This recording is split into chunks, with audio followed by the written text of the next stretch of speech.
আমি ভগবানপুর হালদার বাড়ির হরিবাসর প্রাঙ্গণ থেকে আমি বক্তব্যটা রাখছি চৌধুরীচরণ হালদার।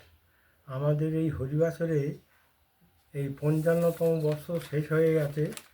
এই বছর ফাল্গুন মাসের ২১ তারিখ এবং ২২ তারিখ, ইংরাজি ৬ই এবং ৭ই মার্চ আমাদের এখানে দুদিনব্যাপী নাম সংকীর্তন হবে এবং মহোৎসব হবে।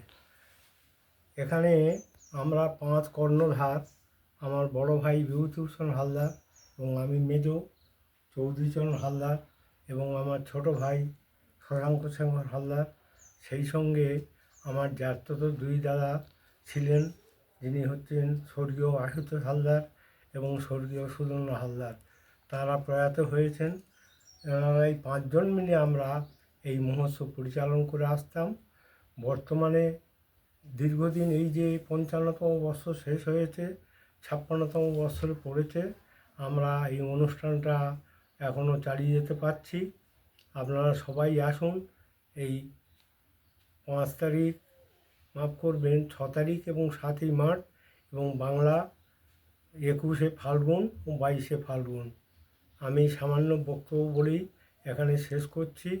আরও একটা কথা আপনাদের বলতে চাই যে আমাদের এই ঠাকুরথানে যে নিম গাছ এবং অশ্বত্থ গাছ আছে, এটা বহুদিন পূর্ব থেকে, পূর্বাপুরুষ থেকে, আমাদের জন্মের বহু আগে থেকে, যখন জঙ্গলকাটি ছিল তখন থেকে এই নিম গাছ অশ্বত্থ গাছ, আমরা বলতে পারবো না যে এই নিম গাছ এবং অশ্বত্থ গাছের বয়স কত দিনে।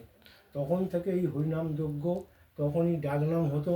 তারপর আমরা এইটে কীর্তন দলে নাম করে আসছি এবং এই কীর্তন দল পরিবেশন আমরা ৫ ঘরেই মিলে উপস্থাপন করছি। আপনারা সবাই আসুন। এই হালদার বাড়ি হরিবাসর, মানে ভগবানপুর হালদার বাড়ি হরিবাসর প্রাঙ্গণ, এই বলেই আমরা হ্যান্ডবিল প্রচার করে থাকি। এই গত বছরের হ্যান্ডবিল, এবছরের হ্যান্ডবিল কয়েকদিনের মধ্যে এলাকায় আমাদের ছেড়ে দেওয়া হবে। এই বলে আমার সংক্ষিপ্ত বিবরণ শেষ করছি। নমস্কার। অসংখ্য ধন্যবাদ হালদার বাড়ির অন্যতম কর্ণধার চৌধুরীচরণ হালদার মহাশয়। এখানকার যে মহোৎসব হয় সেই মহোৎসবে স্মৃতি রোমন্থন করলেন, কীভাবে দীর্ঘ সবাইয়ের সহযোগিতা নিয়ে দীর্ঘদিন চালিয়ে যাচ্ছেন সে সম্পর্কে সামান্যতম আলোকপাত করলেন।